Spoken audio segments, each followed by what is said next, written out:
for coming. I am just so appreciative that you took time out of your busy day to come here and help me celebrate this milestone, this momentous milestone. It only took 10 years, so not time at all. But I wanted you to know that this is not about me. This is about you too, because this book would not be possible without most of the people in this room. Everyone made a contribution, and I want to acknowledge that contribution, and I'm going to do so in excruciating detail. The second part of this program. The first part of this program is that, well, before I do that, before I forget, there is someone I want to acknowledge, and I'm afraid that if I don't do it now, that I'll forget, and oh my goodness, that would be horrible. And who I want to acknowledge is my husband and my little girl. And my son Michael and his wife Jenny, and my son John and his wife Brenda. Brenda's out there. Hey, Brenda. Through our weekly meals, I peppered them with questions about drugs. And because Brenda and Jenny both are in the grammar school environment, Jenny's a school psychologist, Brenda's a school teacher, I asked about the education system, all of which information is woven into the book.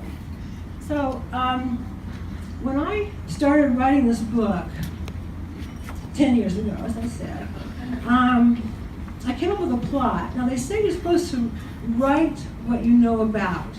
Well, I created a book that I had absolutely no knowledge about the topic I was writing.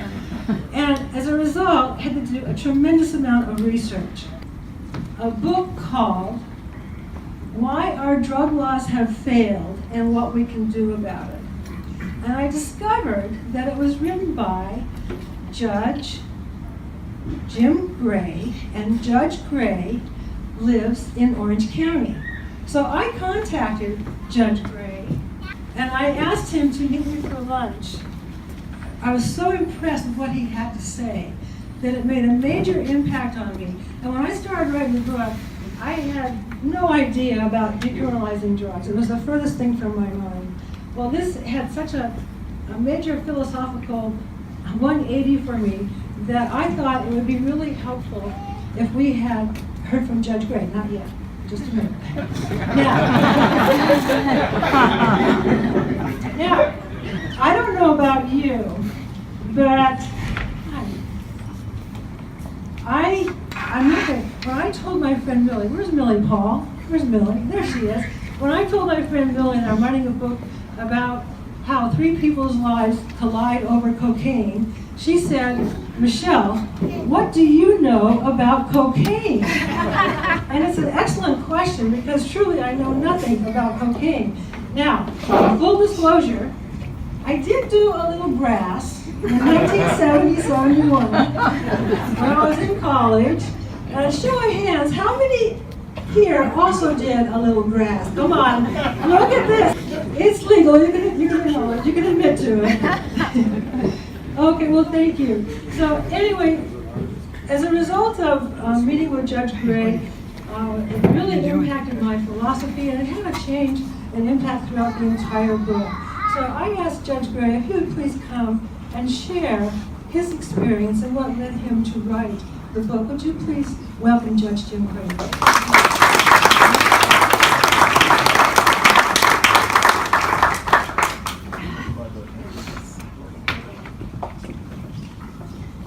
Well, I'm here bringing bad news. You're all under arrest.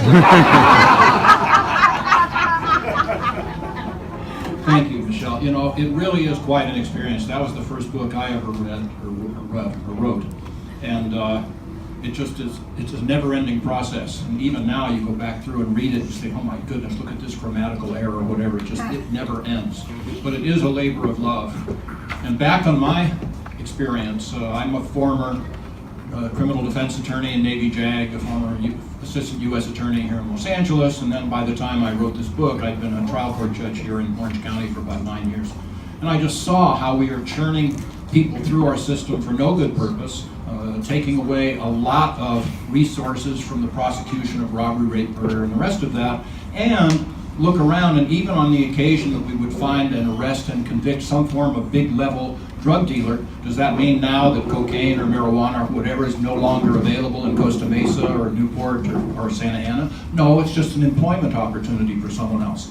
And so I did write this book, and then in the year 2002, the year 1992, I held a press conference and said at that time, again after I'd been a judge for 9 years, that what we're doing is not working and we have to put our heads together and come up with a better system. And at that time, I guaranteed anyone who would listen that by the year 2000, we will have a materially different drug policy in our country. And boy, was I wrong. I was convinced that if people would just legalize the discussion, allow ourselves to discuss the fact that we have a drug issue and various remedies, there are options that actually are working that we are not using. And so just if we could get that word out, people would then see the light and we would change our drug policy. Also, since that time, I've been doing this now for 25 years. And I have met some of the very best people I've ever met in my life because of my involvement in drug policy reform. Some of them actually have been to prison, some of them are still maybe drug addicted. Others are like the rest of us pretty much that have never used any form of illicit substance. But if you go and ask, don't take my word for it or even Michelle's in a lot of ways, talk to the next 10 teenagers you find and ask them, hey, if you wanted to, could you get marijuana? Would you know where to go to find it? And they will all tell you, yes, if I wanted to. It's easier for me to get marijuana than it is alcohol. So really, what are we doing here? It's not really a question at all of shall we have marijuana in our society or not. No, that's not it. That's naive. It's a question of shall we have legal or illegal marijuana. And now, of course, we have juvenile street gangs that are using this as a recruiting tool. Hey, if you want to make some money, you too can be a part of this. Come and join our gang and you too can make more money than you ever made before. So again, you have so many people with different experiences that have come forward. Michele has now done this. She brings a perspective that I certainly don't have, and other people as well look at Busted. It really is quite an endeavor. It really brings the point home from a wholly different concept than anyone else really that I have seen. It's well worth the endeavor. It's well worth her support. And then, yesterday, I read on the internet and now in the newspaper, our new Attorney General Sessions has come out with a memorandum to all of the 94 United States attorneys in our country saying, okay, we've got to get tough on this whole war on drugs. Dealing drugs is a violent business, so we've got to charge maximum. We've got to get mandatory minimum sentences and have more arrests, more convictions, and longer prison sentences. Literally doubling down on what's been proven not to work for the last 40 years. So that's a very discouraging thing from our standpoint. We need more Michelles to get the word out. We need your help as well, because once you legitimize the discussion, once you allow yourselves to discuss this issue, you too will agree that we must repeal drug prohibition. Thank you for being here today. Thank you for supporting this really, truly wonderful lady and bringing her perspective. She has now brought this child to life, and we're all going to be able to have a copy of this wonderful book called what? Busted. That's right. So congratulations, Michele. Thank you for being here today.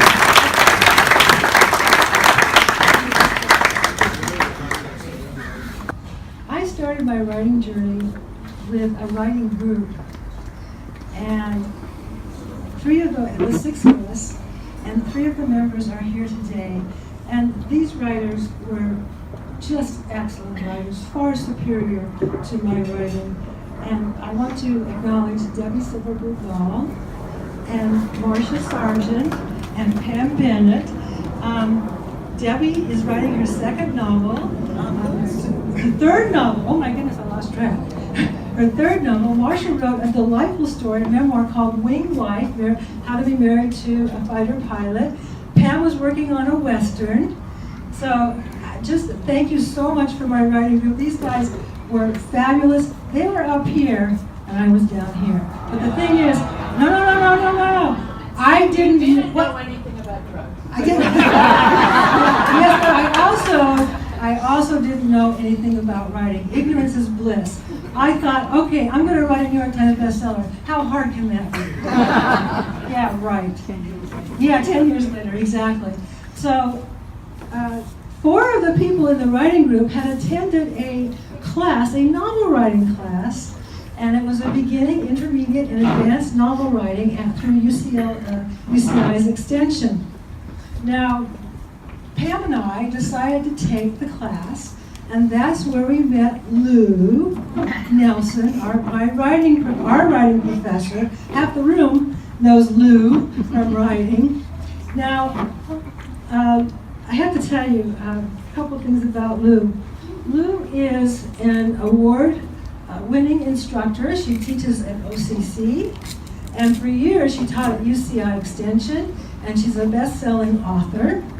And Lou has the most wonderful style of teaching. She only teaches one concept to the student at a time. And I'm ahead of myself. After her class, there were 3 out of 14 of us. Pam and I were 2 of the 3. And I think Kristen was the 3rd, that we went to Lou's mentoring groups. And she has a mentoring group on Monday night, Tuesday night, Wednesday night, and she taught at UCI on Thursday night. So I belong to the Tuesday night group. Pam was in the Wednesday night group. And I also visited the Wednesday night group from time to time.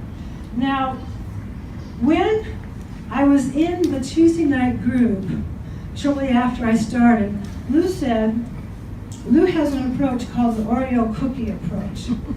And the Oreo cookie is you say something positive, then constructive criticism, and then something positive. So the Oreo cookie. And this is very motivating, extraordinarily motivating. So when I was in her class, in the mentor group, one of the first things she said was, Michele, why don't you consider adding visceral reactions? Huh? What's a visceral reaction?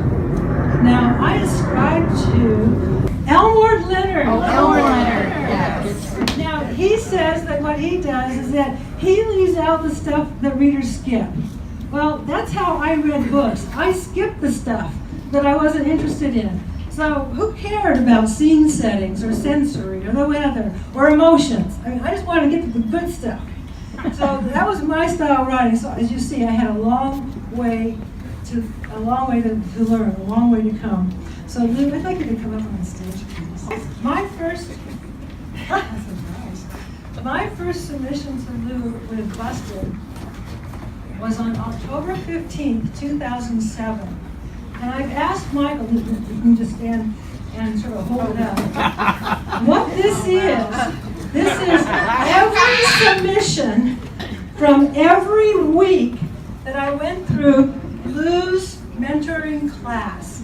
That is the evolution of Busted. That's 10 years worth of writing and Oreo cookie. I kept them for the motivation for the Oreo cookie feedback. So this became this. So Lou, I want you to be the first to have my book because without you.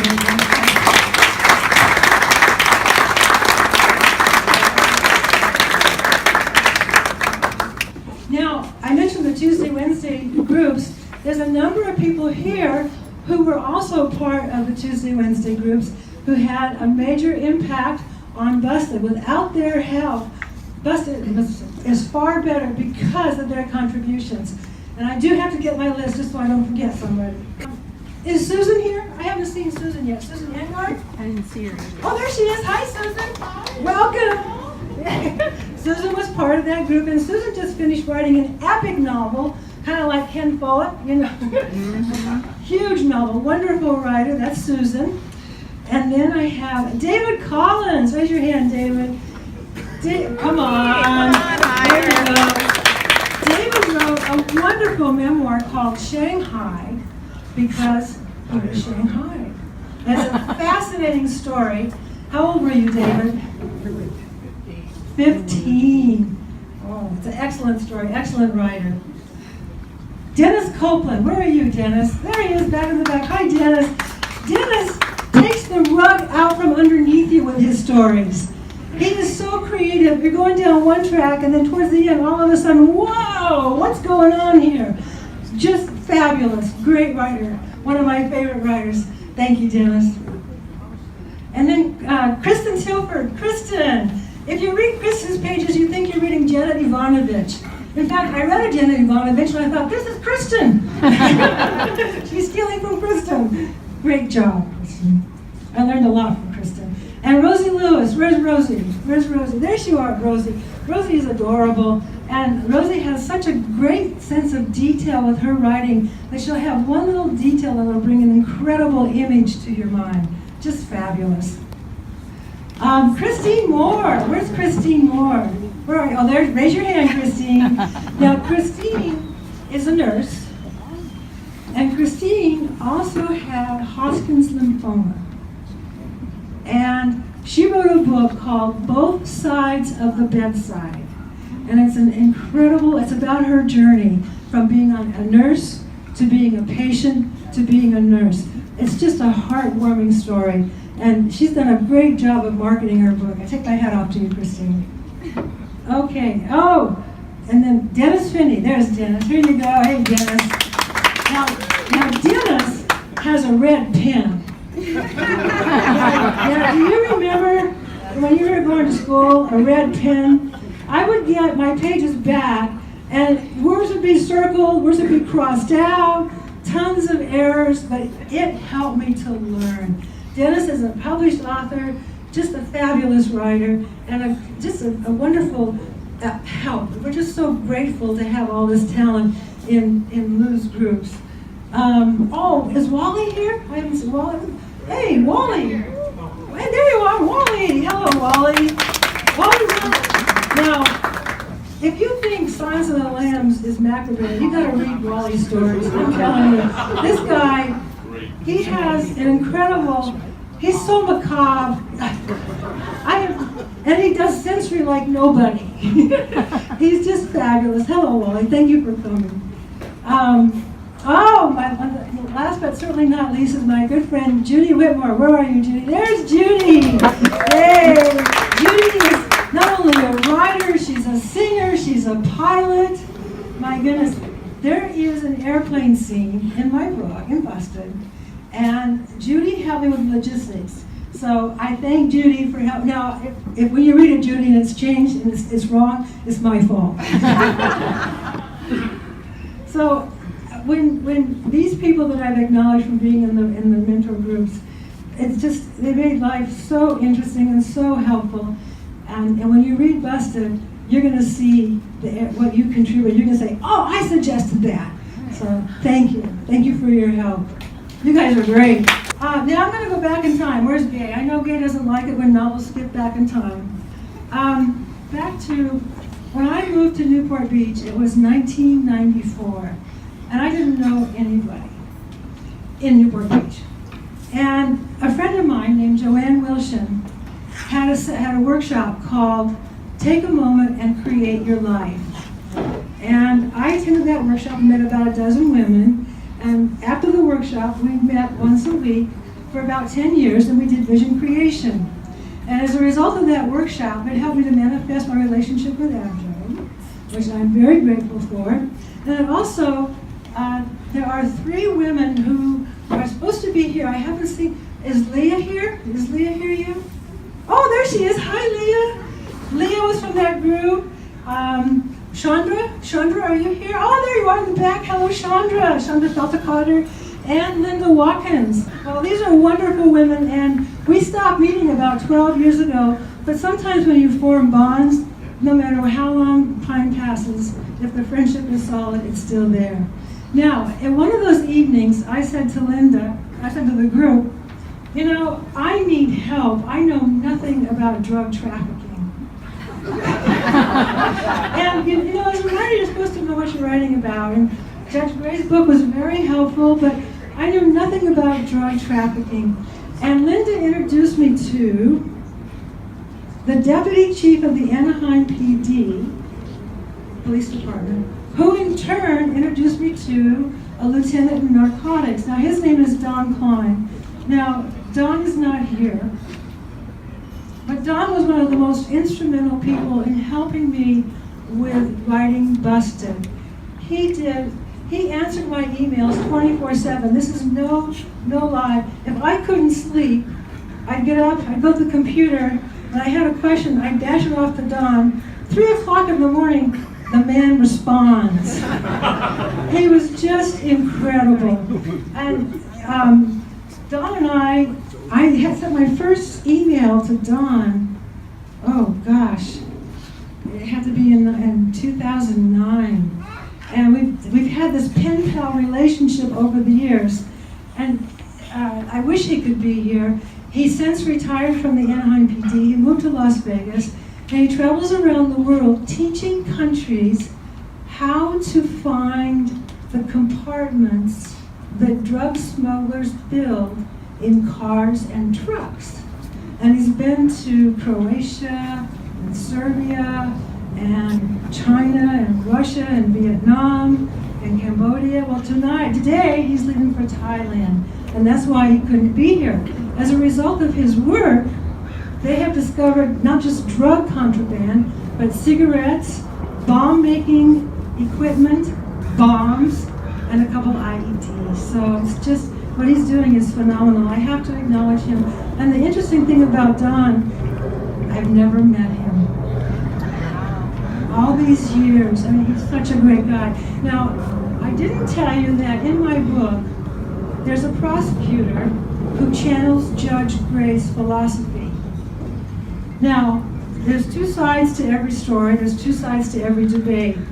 In Busted, I have a DEA agent, and the DEA agent reflects Don's belief that drugs should never be legalized. So I show both sides of the debate. So the DEA agent reflects Don, and the prosecutor reflects Judge Gray. Now, the next person that I want to acknowledge, as I was writing, I needed some help on medical stuff.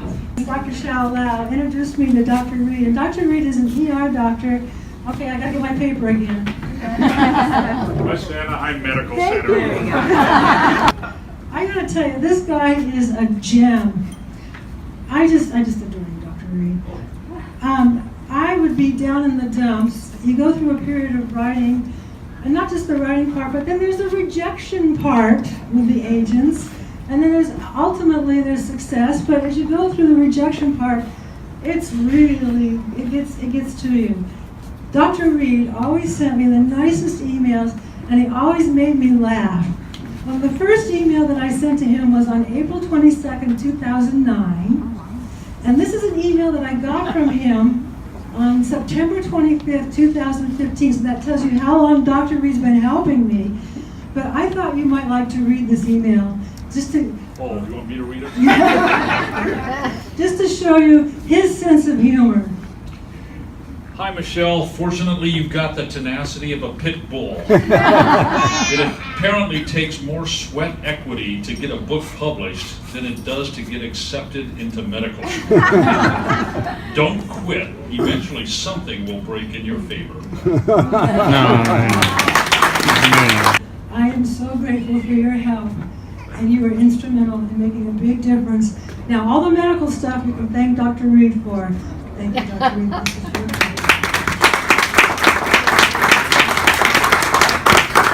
Jessie Fortune, are you here yet? Ah, come on up, Jessie.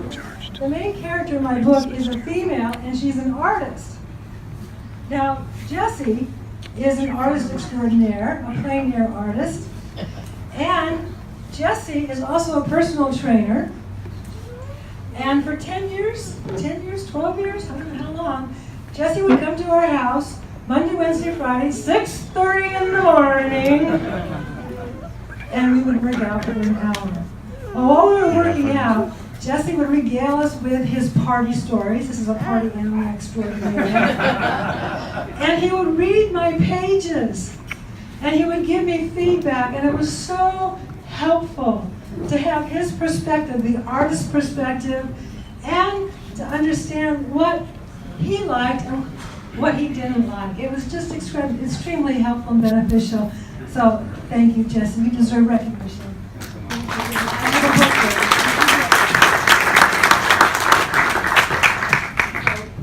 And your mom says you have to get your mom. good friend of mine, Gabrielle, was a smuggler. She was a trafficker. And she trafficked in cocaine. And one of her trips, where she had 15 kilos of cocaine in the trunk of her car as she was driving down the freeway, she was speeding, and she got pulled over, and she got arrested, and she went to the Orange County Jail. She also went to the Los Angeles County Jail. She went to four or five different prisons. And she has shared her story with me. And I am grateful that and she's given me permission to share this with you. And she's not here today. She's a Canadian citizen. When she's out of prison now, and she's back in Canada. And that's why she's not here. But Gabrielle said that her time in prison in Orange County Jail was the most vicious, violent, scary, abusive place of all the places that she was in. And that made an impression on me, and she had some wild experiences. Well, I have to tell you that in Busted, there are many scenes that are based on actual experiences. Some of the jail scenes reflect her experience. So now you know there's a jail scene in there, okay. But so it's just, and also, I did a lot of research and I read a lot of newspapers, a lot of books. And by the way, Judge Gray's book's an excellent book. Just a fabulous book, really educational. I highly recommend it. But every major scene in my book is based on something that happened to somebody, and I just wove it into my characters' experiences. So just keep that in mind when you're reading those jail scenes. Now, speaking of the Orange County Jail, where's Marcia Jager? How's that for a segment, Marcia? Marcia and Fred and Abdul and I got a tour of the Orange County Jail and had lunch with Sheriff Sandra Hutchins.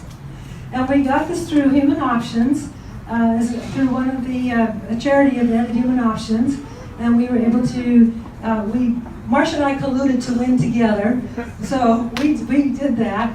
And we had the tour, and we had a very nice lunch with Sheriff Hutchins. And I have spoken to her since on many occasions, multiple times. And she's a very warm, gracious woman. And I saw her just about maybe a month and a half ago. I asked her to come to the book launching party, and unfortunately, she's under a lot of political pressure right now. But one thing she said to me that really made an impact, I said, well, it must be easier now that marijuana is legalized, recreational marijuana is legalized. And she said, oh no, not at all. She said, it's still illegal from the feds. So she's caught between a rock and a hard place. And my heart goes out to her. We're a society in transition, and it's a tough place to be. So she's got some difficulties. So that's why Sandra Hutchins wasn't here today, but she's a wonderful individual. Last but not least, oh my goodness, my book club group. They have taught me what readers like, what readers don't like, and we have wonderful discussions, and it just raises my level of awareness so much to have this interaction with these beautiful, wonderful, loving women. And that is Marilyn French. We're Marilyn French Bear. Raise your hand, Marilyn. Marilyn and I co-founded the book club, I don't know what year, 12, 15 years ago, sometime. Marcia Cashin, where's Marcia? There she is, alphabetical order. Marie Clemens, I don't want to forget anybody, there's Marie. Sherry Fix, there's Sherry back in the corner. Judy Johnson, where's Judy? Judy, is it 5 o'clock already? Judy, you have to leave early. Okay, Carolyn Knight, where's Carolyn? I haven't seen, oh, there she is, there's Carolyn. Gay Long, who doesn't like going back in time. Margie Rawi, where's Margie? Margie's right here. And Barbara Siegel came all the way from the desert to join us. Thank you, Barbara. Where's Barbara? I saw her. There you are. Thank you. There you are. Linda Smith. There she is, Linda. Jerry Stoll. Hi, Jerry. Annette Wren. I haven't seen Annette.